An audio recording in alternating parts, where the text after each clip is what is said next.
కోనసీమ జిల్లాలో మరోసారి ONGC gas leak అవడం జరిగింది. లాస్ట్ టైం కూడా ఒకసారి అయినప్పుడు మొత్తం మంటలు ఆర్పడానికి అయితే చాలా తక్కువ టైంలో అయితే క్లియర్ చేశారు. బట్ ఈసారి అయితే చాలా ఎక్కువ మోతాదులో అయితే గ్యాస్ అయితే లీక్ అవడం జరిగిందంట. సో చాలా ఎక్కువ పెద్ద పెద్ద మంటలు అయితే కంటిన్యూగా వస్తూనే ఉన్నాయి. ఇంకా ఆ చుట్టుపక్కల మొత్తం కొబ్బరి చెట్టు ఉండడం వల్ల ఆల్మోస్ట్ ఒక 600 నుంచి 800 మొక్కలు అయితే మొత్తం కాలిపోయినాయని చెప్పేసి ఆ ప్రజెంట్ అయితే చెప్తా ఉన్నారు. ఈ ఎగ్జాక్ట్ లొకేషన్ ఎక్కడ జరిగిందంటే కోనసీమ జిల్లాలోని మాలికాపురం మండలం ఇరుసుమండ అనే గ్రామంలోని ఓఎన్జీసీ గ్యాస్ అయితే లీక్ అవడం జరిగింది.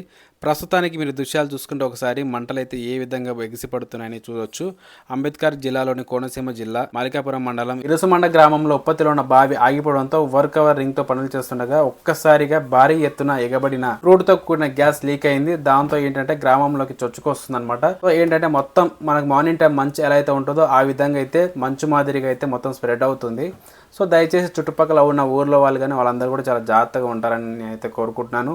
దయచేసి మీ ఇంట్లో గ్యాసులు కానీ అలాగే ఇంట్లో పొయ్యిలు కట్టెల పొయ్యి కానీ బీడీ తాగే అలవాటు ఉండే వాళ్ళు బీడీలు కానీ దయచేసి కూడా వెలిగించకండి. చాలా జాగ్రత్తగా అయితే ఉండండి. చాలా భారీ ఎత్తున అయితే మంటలు అయితే వస్తున్నాయి. ఎంత తొందరగా వీలైతే అంత తొందరగా మొత్తం క్లియర్ చేస్తే బాగుంటుందని అయితే కోరుకుందాం.